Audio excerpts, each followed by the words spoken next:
I'm really pleased that we've got on, and not the Andrew Marr show, Peter Tatchell has joined us. Peter Tatchell, as everyone knows, is a human rights campaigner and has been for decades. And the reason why Peter Tatchell has been invited on the show this week is because the 24th of February marks the 40th anniversary of the Bermondsey by-election. Now, I was only 12 or 13 at the time of the by-election, but I remember it as one of the most brutal, dirty, horrific campaigns I can remember, just watching it on the TV. I've always wondered what actually happened in the Bermondsey by-election, and I'm so pleased that Peter's been able to come on and speak. Thank you for agreeing to speak, Peter. It's very great honor to join you. Well, I'd like to take you back straight away with a clip that I've discovered, which is on social media, which is on YouTube. I'll just go to play that for us now.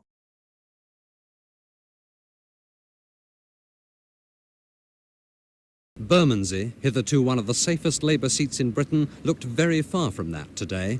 At Southwark Town Hall, 11 Labour councillors were publicly joining the SDP and bemoaning what they called the nutcases of the left. While a mile away, Labour's self-confessedly left-wing candidate for Bermondsey, Peter Tatchell, braved out the brickbats with the total support of his local party officers round him. But what has this man, who's now incurred the wrath of Michael Foot, actually done wrong? Well, I think the typical example of what Peter Tatchell has done wrong, in fact, is the way he has manipulated and other people have manipulated the Bermondsey Labour Party to the extent that they have really driven out the long-established people of the Bermondsey Labour Party, the people who've worked very hard in the Bermondsey Labour Party, not just merely myself, but many other people. I think that Peter Tatchell and many like him have taken an unfair advantage of the Labour Party over a number of years. Now, Peter Tatchell's only been in the party for 3 years. Many people believe that he and others are using the party, have entered the Labour Party to get control in the interests of left-wing extremism. But is that in itself a crime? Well, it's not a crime, but it's something that the Labour Party should not accept. Are you saying that Peter Tatchell was what has come to be known as a bed-sit trot? Oh, no doubt about it. Peter Tatchell's a bed-sit merchant in the truest sense. In fact, Mr. Tatchell lives not in a bedsit, but in a flat here on the run-down Rockingham estate near the Elephant and Castle. I've moved here 3 or 4 years ago, just purely by accident. Not to infiltrate the Labour Party? Not to infiltrate the Labour Party. I was already a member of the Labour Party. How long have you been a member of the Labour Party? I've been a member of the Labour Party nearly 4 years. And you've lived here for 3 years? Lived here for over 3 years, It's yes. a serious allegation that your former Labour colleagues who've now joined the SDP are making of you, that you in fact deliberately came here to infiltrate the party, to worm your way into the top and... Yes, well, I'm not surprised that they make these allegations. The point is, what they don't like is the fact that myself, together with other local Labour Party members, have opposed their reactionary policies. These councillors... Mr. Tatchell admits he is a Marxist, but he categorically refutes that it was ever his intention to suggest that the law should be broken, or parliamentary democracy ignored. He has the local Labour Party right behind him, and there would appear to be no technical grounds on which his candidacy can now be reversed.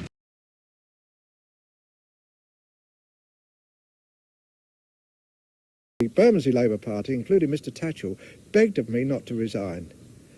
Mr. Michael Foot begged of me not to resign. My local friends begged of me not to resign. Why?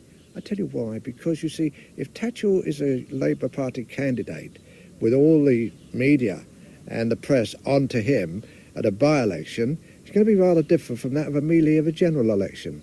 Well, I've got news for Mr. Tatchell and all that crowd down there. The moment he is endorsed as the Labour Party candidate, I shall resign anyway. And so there will in fact be a by-election, and what happens out of all that, the people of Bermondsey will decide. Finally, I want to say this. I am very unhappy, very distressed this morning that I left a party that's been my whole life, and I'm out of it now. But I'll tell you this, I leave it with regret because I've hurt people like Michael Foot and other decent people, but this shower in Bermondsey, I'm not a bit sorry about that. Now, Peter, I do remember that clip with Bob Mellish crying at the end, and looking at the clips that are out there of that was Thames News, they seem to have a lot of suspicion about what you were about before any by-election had even been called. The SDP defectors were all trying to get attention about what was happening there.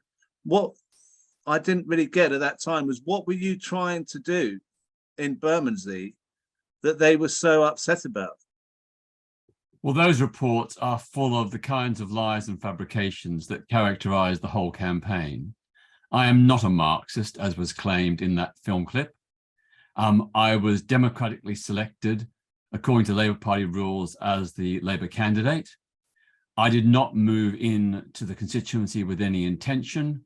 In fact, it was by pure chance that I ended up in Bermondsey. I was homeless at the time, and the Greater London Council was offering hard-to-let flats that no one would take on the Rockingham estate.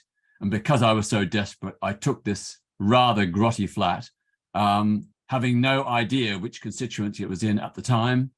But of course, I transferred my membership to the Bermondsey Party, and I was shocked that amid this incredible deprivation and high levels of poverty, the people there were not being served by the local Labour Party or the local council. The councillors and indeed the MP Bob Mellish were aloof, out of touch. The Labour Council wanted to squander people's rates on a luxury town hall for councillors, which included a boudoir for the mayoress. Scandalous, absolutely scandalous, given the dire poverty of the local community. And it was that poverty that motivated me to try and change things. And one of the things I really wanted to change was the way in which local Labour Party officials were allowing property developers to move in and take over the Bermondsey Riverside. The Bermondsey Riverside stretches from around Southwark Bridge all the way around to Deptford. It is prime real estate opposite the City of London, yet it was one of the most deprived and impoverished constituencies in London, or indeed in Britain.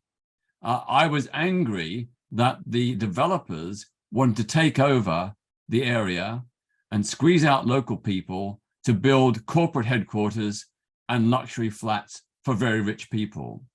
My alternative vision was to create Bermondsey as an urban garden city of houses with gardens, tree-lined streets and pocket parks, to green the community, to beautify it, to make it healthier, and also, of course, to deal with the dire situation that most people in Bermondsey lived in ugly concrete block, multi-story housing, which was in a very poor state of repair, which had not been properly maintained.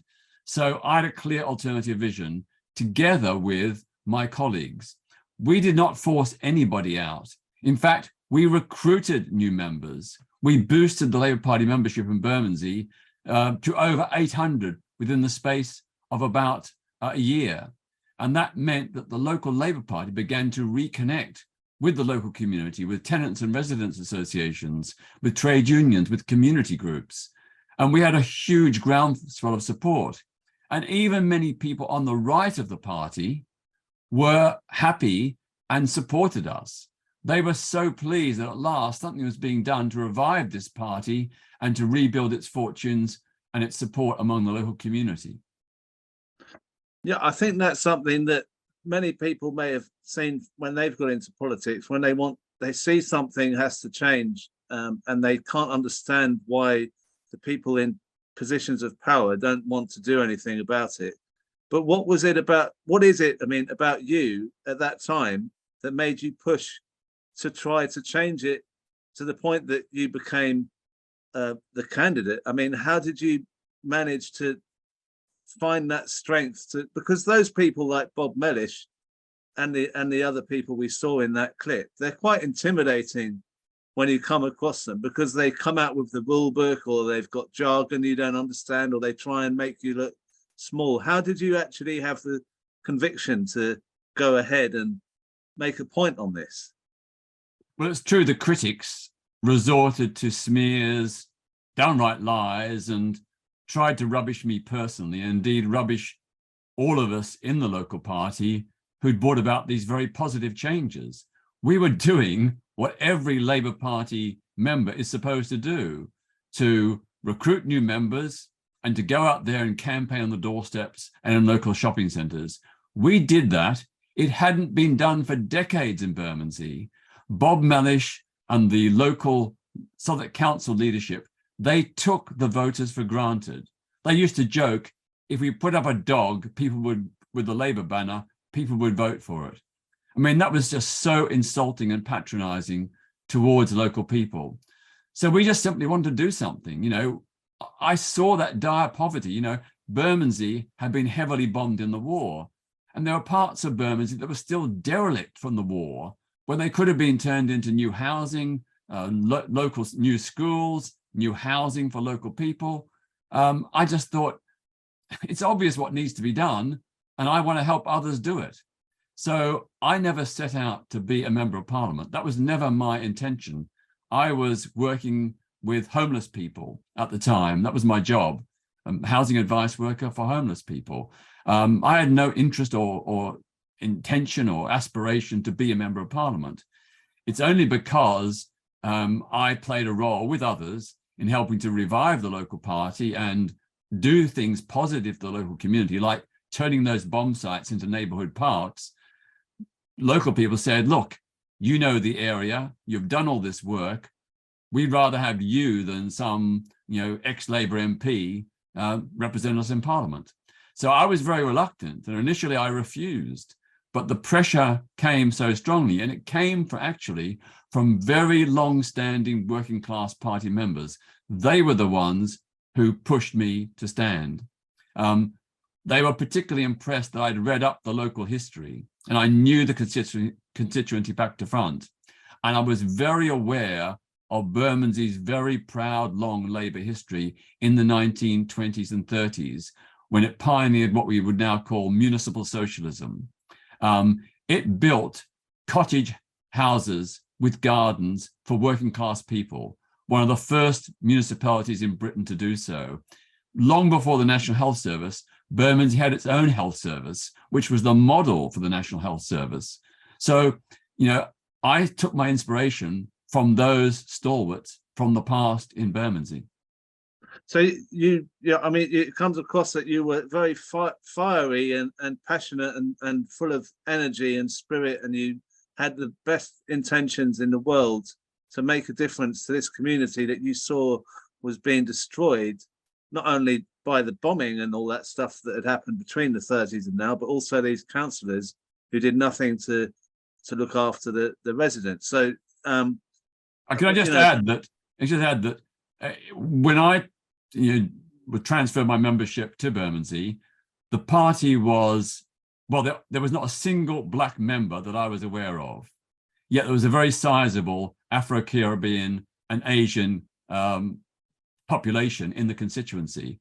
I was so shocked. And then I learned there had been allegations of racism against the party. A black member, I never met him, but a black member had been refused a membership of the Labour Social Club on the grounds of his race only a few years previously. And I was determined to change that. I wanted to make the Bermondsey Labour Party a place for people of all races where we could work together for a common future.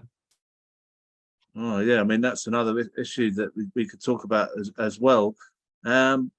So I wanted to just sort of say, so what Bob Mellish then he resigned as the MP in order to bring about a by-election that would make it difficult for you and for the local party. And obviously I was just thinking, I mean the dates, February is a very difficult time to get people to vote and get the vote out, get people canvassing and all that kind of thing. So there's a deliberate attempt to scupper your chances before the actual campaign had started. Now I'm just going to play a short clip of sort of preview of the campaign from, this is Thames News as well, I'm afraid. 12 years since the closure of the Surrey docks, if Bermondsey ever felt politically ignored, it's getting its share of the limelight now. 16 candidates there may be, but this is a four-cornered fight. We want to give Maggie Thatcher the shock of her life on the 24th by getting a Labour MP in. In the red corner, Peter Tatchell, the man whose emergence as official Labour candidate prompted the early resignation of Bermondsey MP Bob Mellish after a lifetime in the Labour Party. And in the other red corner, none other than Mr Mellish himself, now supporting former Southwark Council leader John O'Grady as the real Labour candidate. It's a confusing situation that early risers like the SDP Liberal Alliance will be hoping to profit from. Their 9 o'clock press conference for Liberal candidate Simon Hughes featured Roy Jenkins for added political weight. Simon Hughes himself says the voters want someone who can energetically represent them. They've got plenty of choice. Even before voting starts, though, this by-election's already a record breaker with a staggering 16 candidates jostling for space on the ballot paper. Amongst the collection, an independent patriot, a systems designer, and even an official monster raving loony party candidate. None of them seem to worry Peter Tatchell. I live in the area, I know the problems, and that's why I'm a bit of a fight, and I want to join the House of Commons. Scorning canvassing returns, he simply says support on the doorstep is strong for his direct line on policies. Houses before office blocks and a freeze on the rents of council homes that 80% of Bermondsey's population live in. Over at John O'Grady's headquarters, the so-called real Labour candidate, the line's noticeably softer. He points to his own record as Southwark Council leader and that of Bob Mellish's as Bermondsey MP. It's the simple appeal of the known quantity. Well, so as you see in there, the real Labour candidate endorsed by the former MP. I mean, that's horrific to fight a campaign where you have to come up against that. How were you feeling when the by-election was called and you knew you were standing and you had that kind of opposition to you from Mellish and his cronies? Well, first, let me say that that report did not make it explicit that there were 4 fascist, neo-Nazi and far-right candidates standing against me. 4. And we believe that they were responsible for plastering every wall, hoarding and railway arch in the constituency with 3-foot-high white block letters with slogans like, quote, Tatchell is a communist poof, Tatchell is queer, Tatchell is an N lover. Both racism and homophobia in that sloganeering. Certainly to be opposed by John O'Grady as, quote, the real Labour candidate came as something of a surprise. And clearly that could have and did help open the way for Simon Hughes to win the seat. John O'Grady basically split the Labour vote, and he added to the intense baiting of me, both by the far-right candidates and by the Liberals as well. What is particularly shocking about Bob Mellish's involvement is that he was supporting John O'Grady. John O'Grady got on a horse and cart and sang an openly homophobic ditty. Tatchell is a poppet as pretty as can be, blah, blah, blah. He wears his trousers back to front. A direct appeal to homophobic voters.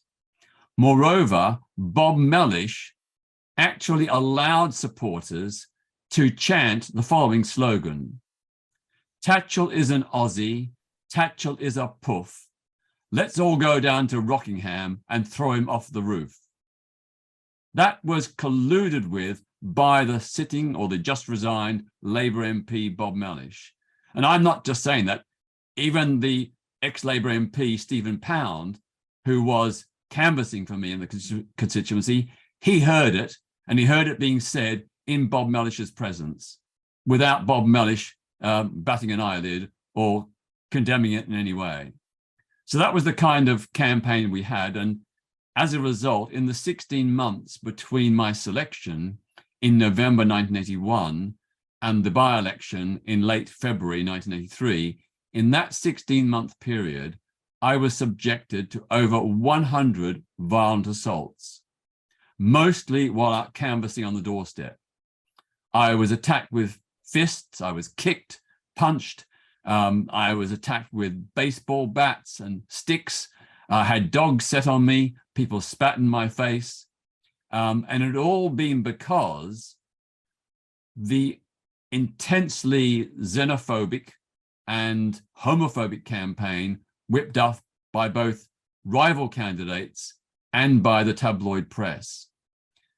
Just for months and months and months, the tabloids published smear stories, even fabricated stories. They said, for example, that I deserted my constituents and went to the Gay Olympics in San Francisco. I didn't. Perhaps in hindsight, I wish I had, but I didn't. And then some of the newspapers published doctored photos that had made me appear as though I was wearing lipstick and eyeliner. I mean, outrageous stuff. We reported it to the press council. They did nothing. So this was the toxic atmosphere in which I had those violent assaults, and many of my teeth were chipped and cracked as a result of those blows that I experienced during an election campaign in a democratic country. On top of that, there were more than 30 attacks upon my flat, mostly bricks and bottles through the windows, but also an arson attempt and even a bullet through the front door. There were 2 attempts to run me down, one in a car and one in a van. The van hit me and ended up in the gutter with lacerations and bruising. Despite all of this, the police refused to provide me with any protection. Astonishing, unbelievable. They refused point blank to provide me with protection. What they did do eventually was agree that 2 officers would take a walk twice a night past my flat. But of course, the assailants just waited until the officers had gone and then did their attacks. So for me, it felt like living through, well, almost like a civil war. Every time I stepped outside my flat, I was in fear of violence. And indeed, on many occasions, that's what I got. You know, as a result, I suffered from post-traumatic stress disorder and night terrors all throughout the campaign. But somehow, the passion to fight for Bermondsey people, to get to Parliament, to make a difference, that's what steeled me and kept me going. But it was very, very tough. Well, I mean, after all that you described, I mean, I'm going to play this video of the count because I'd just like to see if you remember how you felt on that night, because it must have been horrible for you. But Robert Girth Hughes, Conservative. 1,631. 5.5%. That's a lost deposit. Simon Henry Ward Hughes, Liberal SDP Alliance. 1,700. No, he's got it 17,017. 57.4% of the vote. Exactly as I thought it. John Healy O'Grady, Real Bermondsey Labour. 2,243. 7.6%, a lost deposit. Peter Tatchell, 7,698. 26%. The Therefore Liberals of declare that 9,390. has been duly elected to The serve Liberal as Member of SDP Parliament gain. for the Southwark Bermondsey. Simon Hughes has been elected Member of Parliament for Bermondsey Southwark. And here he is making his victory speech. Nearly 58% of the voters turned out, and all the candidates, apart from the winner and Peter Tatchell, lost their deposits. Yeah, I mean, that's been described as the worst by-election result for Labour, or the biggest swing in a by-election, I think. How did you feel? I mean, as the candidate, having gone through all that horror, and then to have that vote, to feel that the public had not seen the truth of what you were speaking about, had maybe gone along with this homophobic stuff. It must have been horrific for you. It must have been such a horrible feeling. I can't imagine how you felt on that stage at that time. Well, I think you're right. The Bermondsey result was the biggest election swing in British history. I think it still stands. For me, it was a very, quite painful moment.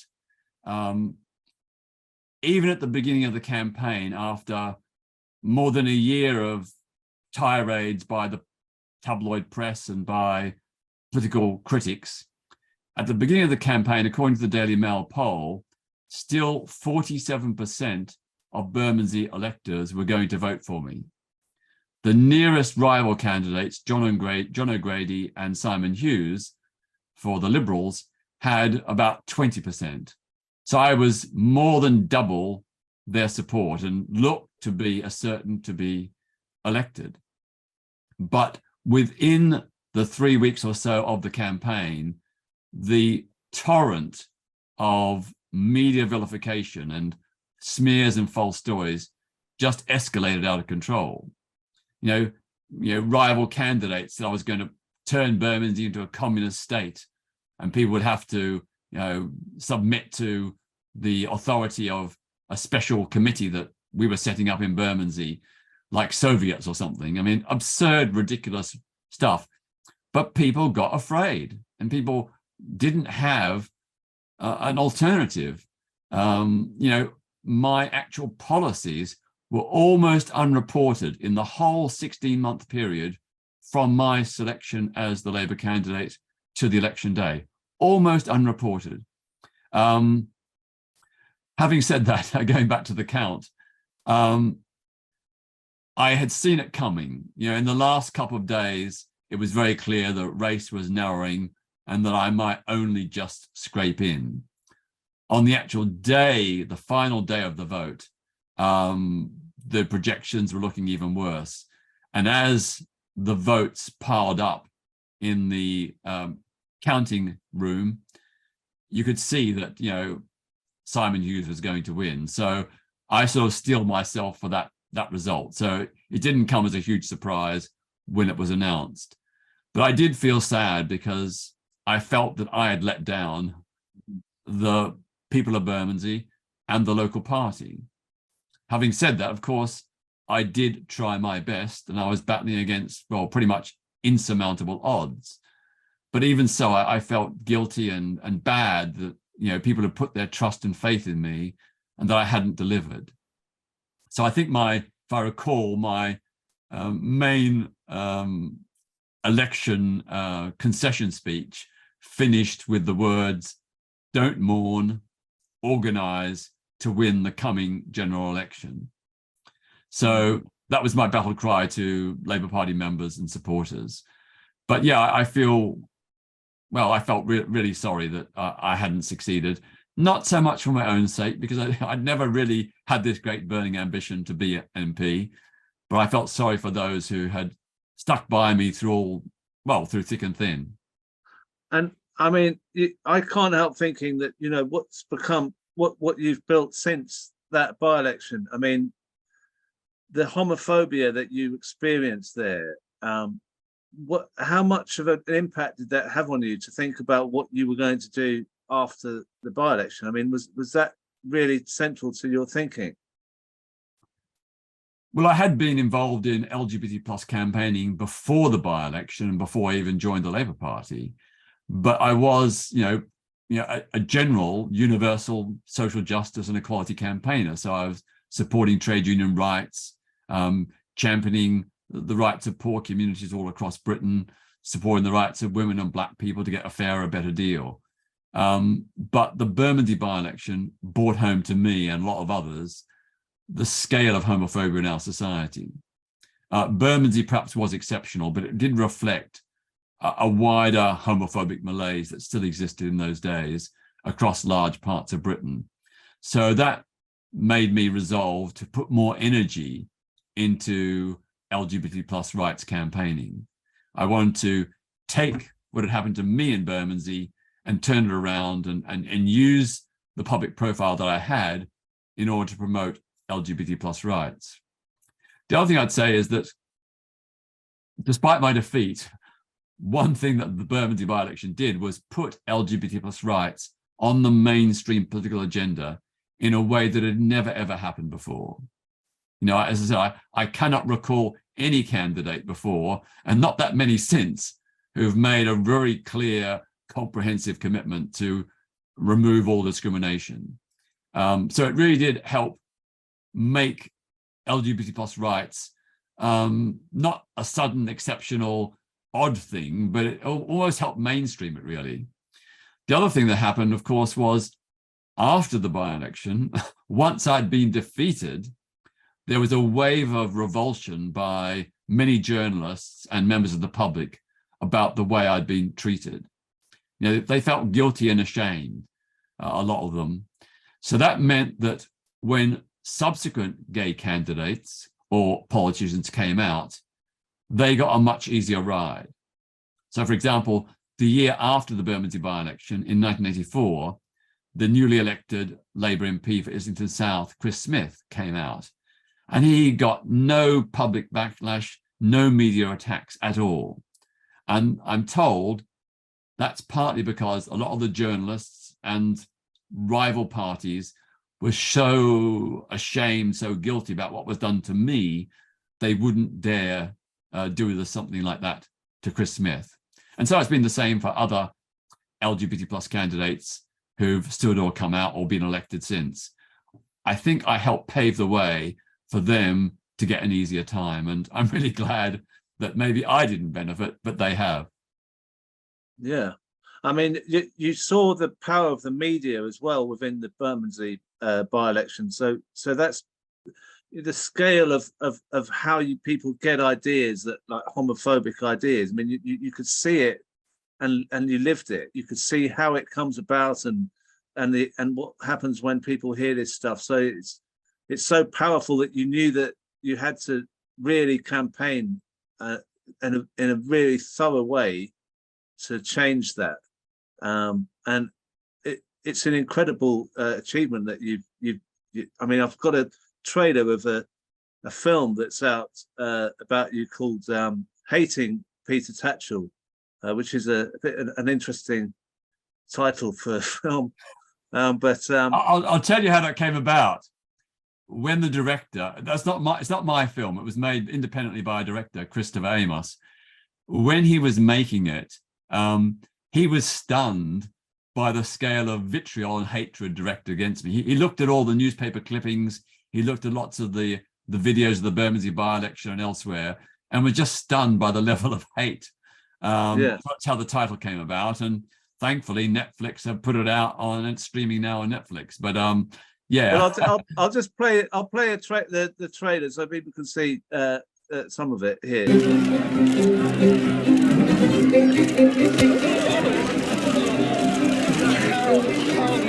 Punched and kicked by anti-gay protesters in Moscow today. Someone protect me, someone protect me. Before being arrested by police. Being targeted for violent attack comes with the territory. Ladies and gentlemen, Peter Tatchell. Stop homophobia in the Commonwealth. Peter Tatchell has devoted his life to crusading for homosexuals. When people in power won't show compassion, sometimes you have to up the ante. He writes the book on how to do a protest. Peter is a performance artist. I am trying to ensure the arrest of a torturer. He deserves recognition for his extraordinary contribution to the happiness of millions who've never heard of him.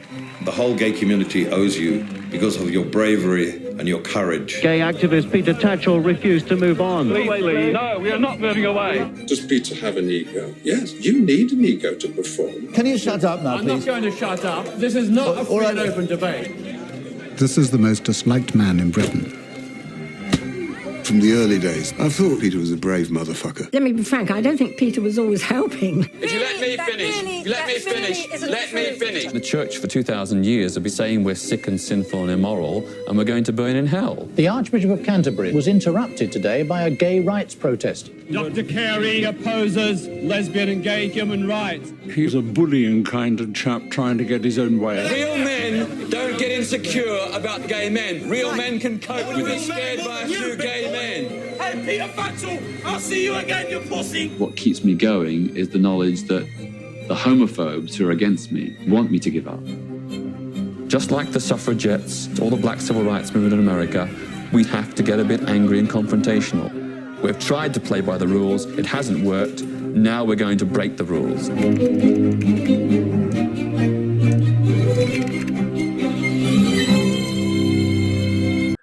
Wow, what an incredible footage, all that footage. I mean, how many countries and different places you've been to? You're not at all parochial. You don't seem to just stick in Bermondsey.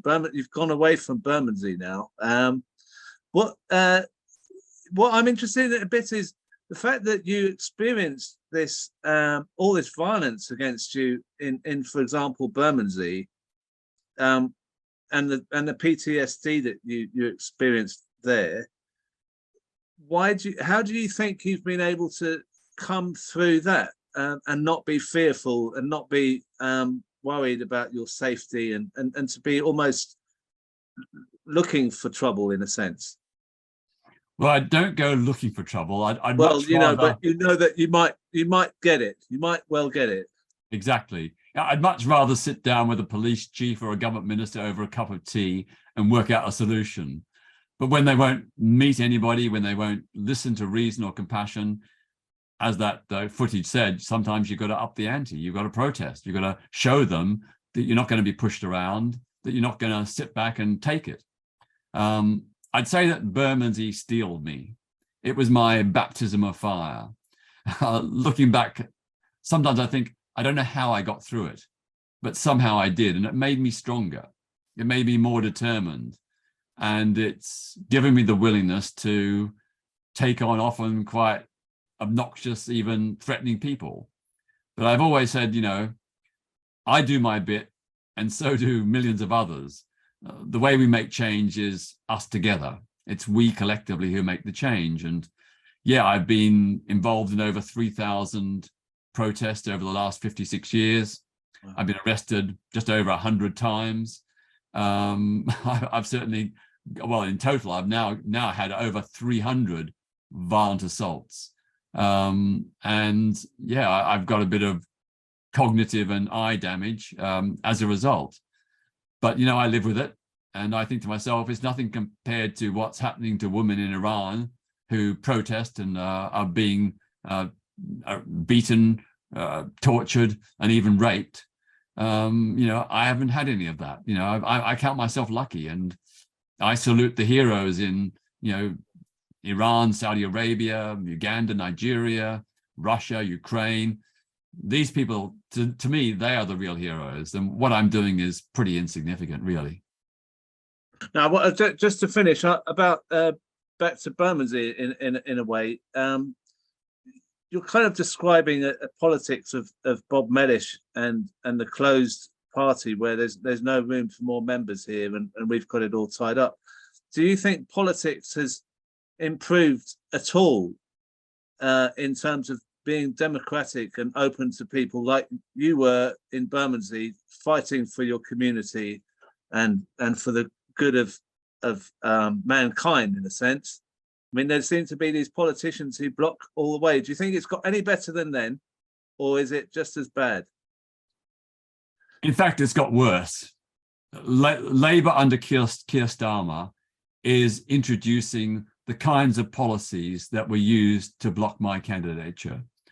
All across Britain, good local candidates with a strong local record are being vetoed by the Labour leadership, even though they've been selected and supported by the local Labour Party. And that is because they are left-wing. Keir Starmer wants a right-wing Labour Party. He wants right-wing MPs. He wants MPs that will do his bidding. He wants to be able to easily control the party. He doesn't want dissident voices. He doesn't want a broad church. He wants a party rubber-stamped with his particular interpretation of Labour policy and principles. And that is just, it's almost a new form of Stalinism. Of course, he's not going to set up gulags or anything like that, but, you know, to behave in that way is so autocratic, so sectarian. You know, Labour succeeds when it's a broad church. You know, in Bermondsey, we never tried to force out the right-wingers. Some councillors were eventually deselected, but that was because they were pursuing, without any apology or remorse, policies that were clearly not only against Labour Party policy, but against the wishes of local people. But we did retain within the party many right-wingers who said, look, Tatchell, I don't agree with your politics, but you're an honest man. You're fighting for the local community. I agree with your policies. I'm going to support you. Now, what Keir Starmer is doing is so shameful. Everybody knows about Jeremy Corbyn being refused permission to stand again for Labour. Now, even if you disagree with Jeremy Corbyn, which many people will, of course, even if you disagree with Jeremy Corbyn, it's up to the local party to decide who their candidate should be.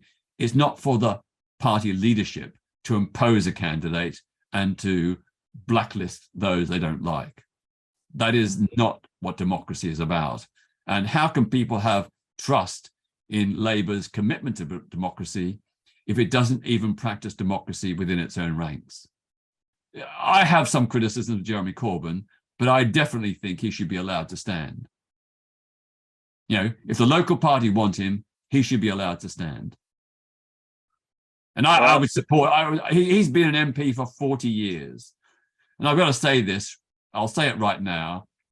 I don't want to get in the ins and outs, but I remember Jeremy Corbyn in the 1970s standing shoulder to shoulder with the Jewish community against the neo-Nazi National Front, which was an overt neo-Nazi quasi-terrorist organization. Well, terrorists, not planting bombs, but terrorizing Jewish, Black and Asian people, and gay people as well. Jeremy Corbyn was there when many of his critics were not. Many of the critics who accused him of anti-Semitism were sitting in their living rooms, sipping Chardonnay and having a quiet, easy life. Jeremy was there on the front line defending the Jewish people of Britain. And we should never, ever forget that. He made some terrible mistakes, I agree, but you cannot say that he is anti-Semitic, given his long, proud record of standing up for the Jewish community. Well, that will be a very powerful quote to put out there, actually, because everyone's attacking him for stuff. Bit like yeah, as I said, he did make some mistakes. People say that that Jeremy Corbyn is attacked unfairly and stuff, but you've got great experience of that as well. So, it seems to me that if you stick your neck out, then you will be in big trouble with the media, and they'll make your life a misery. But your determination and courage is an inspiration to everyone. Not to give up, and to keep fighting for what's right, and for what you believe in, and for helping others, and to create communities where other people feel their voice can be heard. And honestly, it's been an honour to speak to you, and I hope we could do another talk, maybe the 50th anniversary. We could do another one there, maybe on a more sophisticated platform. Maybe Zoom will be really old then. Yeah. Can I just add, so there's absolute clarity, so no confusion. Jeremy Corbyn was very wrong to retweet that cartoon with Jewish caricatures. He said he didn't realize it, or he did it quickly, hastily. He should never have done it. He sometimes has been slow to apologize. I could hear there are valid criticisms from the Jewish community, but I do think that he, in many cases, has been unfairly maligned. And that's not because I'm just trying to protect him or because he's on the left. I believe in principles of honesty and integrity. And I think when we criticize people, we need to be very careful about our facts and acknowledge people's long record. We all make mistakes, sometimes people do things that are wrong, but judged against their overall record, that's the way to look at them. Not pick them off over one mistake or two or even three mistakes. Look at what they've done in the long run. And I just think that Jeremy Corbyn did make some mistakes about handling the anti-Semitism issue, and I deplore that. But overall, I can remember so clearly him marching and speaking out and defending Jewish people in the 1970s and early 1980s when very few other politicians were doing so.